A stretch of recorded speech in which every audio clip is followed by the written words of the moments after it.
नमस्कार, सुस्वागतम, वेलकम, अभिनंदन। मैं हूं आपके साथ आपकी अपनी होस्ट एंड दोस्त डॉक्टर वायरा की। आपका स्वागत अभिनंदन करती हूं आपके और मेरे माता रानी के इस खूबसूरत से यूट्यूब चैनल पे। ऐसी कोई मंजिल नहीं जहां तक पहुंचने का कोई रास्ता नहीं। आप कैसे हैं? आपका दिन शुभ और मंगलमय हो। परमपिता परमात्मा से यही कामना करती हूँ। जिंदगी में कैसे दोस्त पैर लगे हुए हैं समझ में नहीं आते ना। 14 जून बुधवार की बात मैं आज आपसे करने वाली हूँ।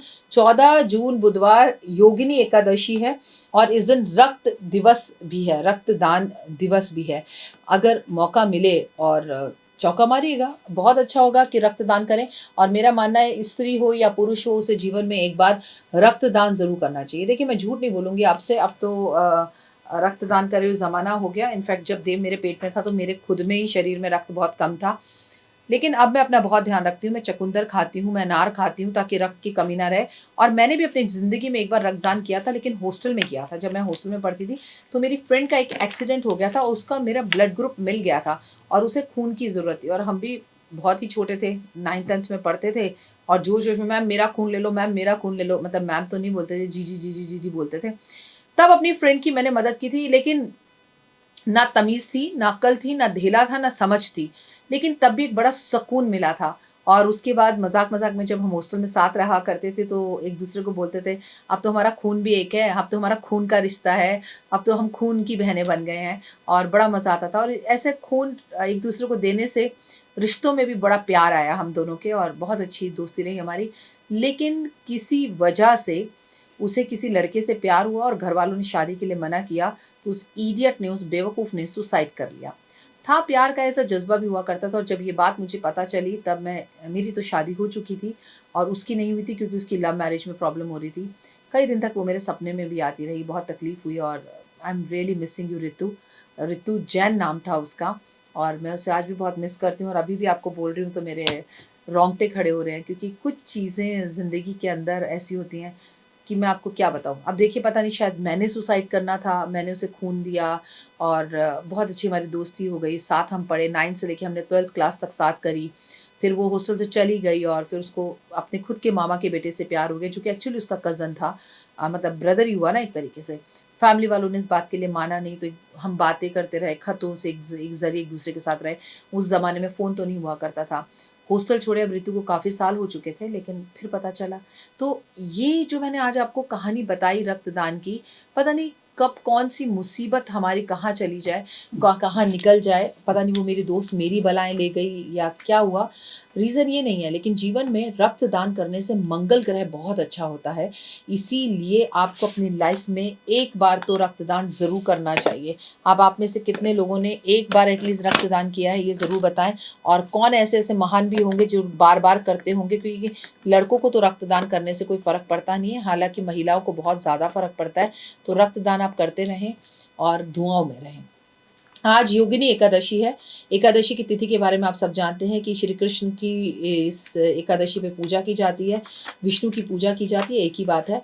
और ये तिथि जो है विष्णु जी को समर्पित है। इस दिन हम नियमित रूप से उनके उपाय करते हैं, पूजा करते हैं, आराधना करते हैं। सुबह जल्दी उठिए, इस दिन चावल नहीं खाए जाते, भगवान को जो है पूजित किया जाता है। और अगर एकादशी की तिथि हो और वो भी बुधवार और बुध इस साल का राजा हो तो ओए होए अपने आप में खास बात हो जाती है। आज पान का एक बहुत अच्छा उपाय मैं आपको बताऊंगी इसमें। एकादशी वाले दिन भगवान विष्णु और लक्ष्मी की पूजा करें और उन्हें पीले चंदन का तिलक करें। हो सके तो पीले चंदन के फूल अर्पण करें। पीले पीले केले का पीले पीले आम का भी भोग उन्हें ज़रूर लगाएं और गुलाब के फूल उन पर अर्पण करें। और स्वयं भी आप पीले चंदन का तिलक ज़रूर करें, इससे आपको बहुत लाभ होगा। इस दिन आप व्रत ज़रूर रखें। व्रत नहीं रख सकते तो कोई बात नहीं, एक उपाय करें। एक सूखा गोला ले लें, जिसकी मैंने आपको गुल्लक बनाई है। उस गोले को, उस नारियल को ऊपर से काटें। थोड़ा सा आटा लें, थोड़ा सा बूरा लें, थोड़ी सी सूजी लें, थोड़े से काले तिल लें, थोड़े से सफ़ेद तिल लें। इन सबको घी में डालकर कढ़ाई में भून लीजिए। जैसे बच्चा पैदा होने पर माँ पंजीरी बनाती है। और इन्हें ठंडा होने के बाद गोले में भर लें। जब आप इन्हें गोले में भर लें, गोले के ढक्कन को दोबारा से ऊपर बंद करके लाल धागा बांध दें। और किसी भी आसपास नीम के पेड़, बरगद के पेड़, पीपल के पेड़ या खुले पार्क या मैदान में जाकर गड्ढा खोद कर इस सूखे गोले को उसमें दबा दीजिए। और दबाते वक्त आपकी जो इच्छा है, आपकी अगर नकारात्मकता है तो बोले मैं अपनी नेगेटिविटी, अपनी बीमारी, हारी और कष्ट तकलीफ़ों को यहाँ दबा के जा रहा हूँ, और अगर कुछ पॉजिटिविटी की भगवान मेरा ये कार्य कर दो, तो वो बोलिए और मिट्टी वापस से ढक दीजिए। 24 घंटे 48 घंटे जो कीड़े मकोड़े हैं, इन फिर जो जो आपका गोला है इसे खाते रहेंगे, और आपका 24 घंटे का ये दान माना जाएगा, और इससे आपको काफ़ी लाभ होगा, आपकी हर इच्छा पूर्ण होगी। और घी ज़रूर, देसी घी ज़रूर डालिएगा। आसपास की चींटियों को भी आपको नियमित रूप से जो चींटियाँ होती हैं उन्हें आटा और घी मिलाकर खिलाते रहना चाहिए। अगर आप ऐसा करते हैं तो यकीन मानिए आपके बाल भी बहुत अच्छे होते हैं। यकीन मानिए ऐसा करने से ग्रह कलेश खत्म होता है। कुछ दिनों तक लगातार आप अगर चींटियों को खाना खिलाते हैं तो आपकी आर्थिक समस्याएं जो हैं वो दूर हो जाती हैं।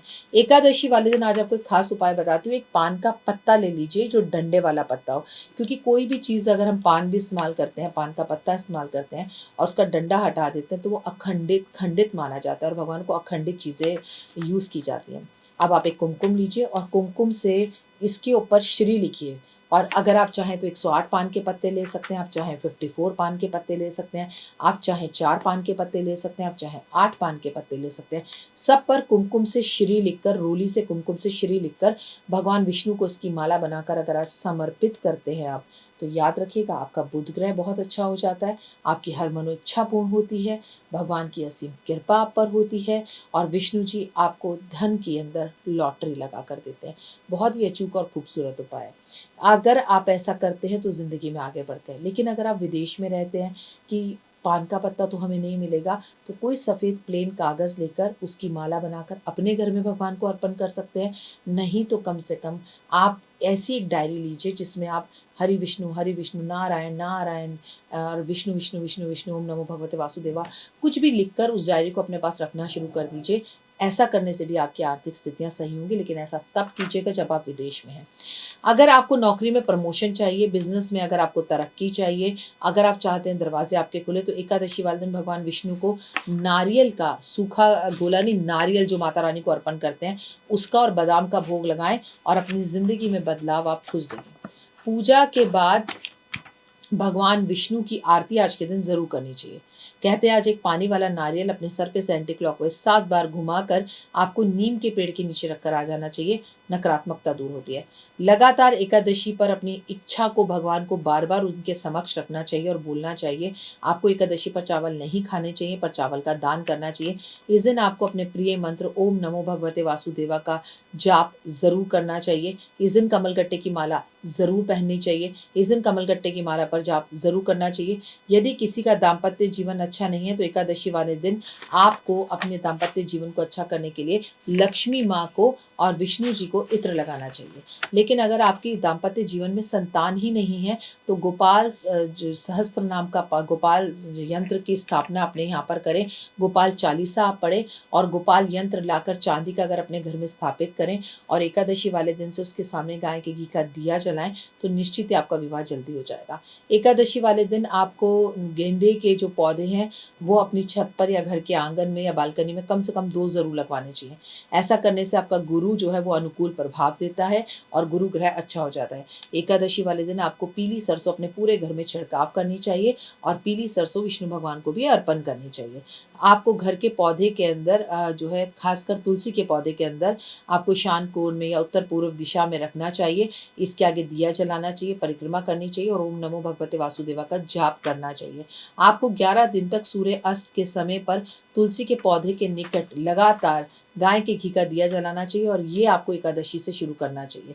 आपको सुबह जल्दी उठना चाहिए और किसी भी मंदिर में जाकर पीपल के पेड़ और बरगद के पेड़ के पास बैठकर गायत्री मंत्र जाप करना चाहिए। लेकिन क्योंकि इस दिन बुधवार का दिन है इसलिए इस पेड़ को छू नहीं सकते। और ये बात याद रखिएगा कि दीपक आपका हो तो माचिस भी आपकी हो, घी भी आपका हो, सब कुछ आपका हो तो ज़्यादा बेहतर रहेगा और इसके रिजल्ट्स आपको कई गुना मिलेंगे।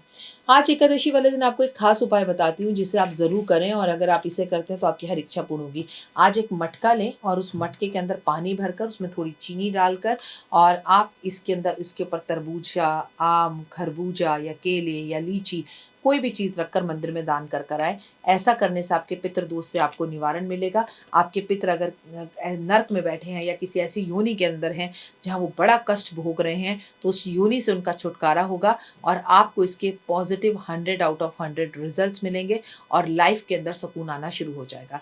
मैं हूँ आपके साथ आपकी अपनी होस्ट दोस्त डॉक्टर वाया राखी। इस वक्त आप अपना और मेरा दोनों का यूट्यूब चैनल देख रहे हैं और हम आपसे एकादशी की बात कर रहे हैं। आज रक्तदान शिविर है। रक्तदान देने से बीमारियों से छुटकारा मिलता है। रक्तदान देने से पितृदोष खत्म होता है। रक्तदान देने से आपकी आंखें अच्छी होती हैं। रक्तदान देने से आपका मंगल ग्रह अच्छा होता है।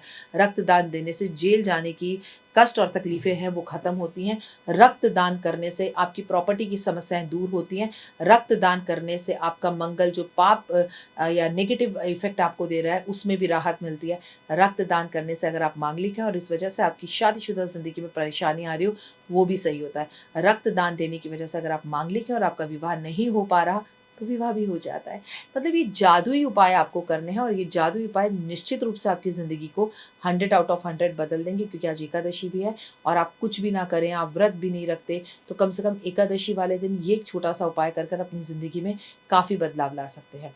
अगर आज आपके अंदर कोई भी नकारात्मकता है, नकारात्मक सोच है और उसको आपको पॉजिटिव करना है और कष्टों और तकलीफ़ों से बचना है, तो आज अपनी उस नेगेटिव सोच को कपूर के इतने बड़े टुकड़े पर अपनी सारी परेशानी को काले रंग के पेन से लिख कर और आज उसे शाम को 6:30 से 9:30 के बीच में बैठकर घर के बाहर बालकनी या छत पर जला दीजिए। और जब वो जल रही हो तो ज़ोर ज़ोर से ताली बजाकर भगवान का धन्यवाद करते हुए कहिए कि हे भगवान, मेरी तकलीफ़ ख़त्म हो गई, मेरी तकलीफ़ ख़त्म हो गई, मेरा कर्जा उतर गया, मेरा ये कष्ट ख़त्म हो गया, मेरी ये बीमारी ख़त्म हो गई। और ऐसे माइंड ब्लोइंग रिजल्ट्स आपको मिलेंगे जो मैं आपको सपने में नहीं बता सकती। बहुत ही अच्छा दिन है आज का और ये उपाय करिए और अपने जीवन में परिवर्तन लाइए और भगवान का लाखों लाखों हज़ारों हज़ारों बार धन्यवाद कीजिए। कमेंट्स में जय माता दी ज़रूर लिखिएगा। कैसे हैं आप ये भी बताइएगा। अपने परिवार का ध्यान रखिएगा। मेरा परिवार अपना ध्यान रखे, ये डॉक्टर वाया राखी आपसे कहती है। जय माता दी लिखना बिल्कुल ना भूलें।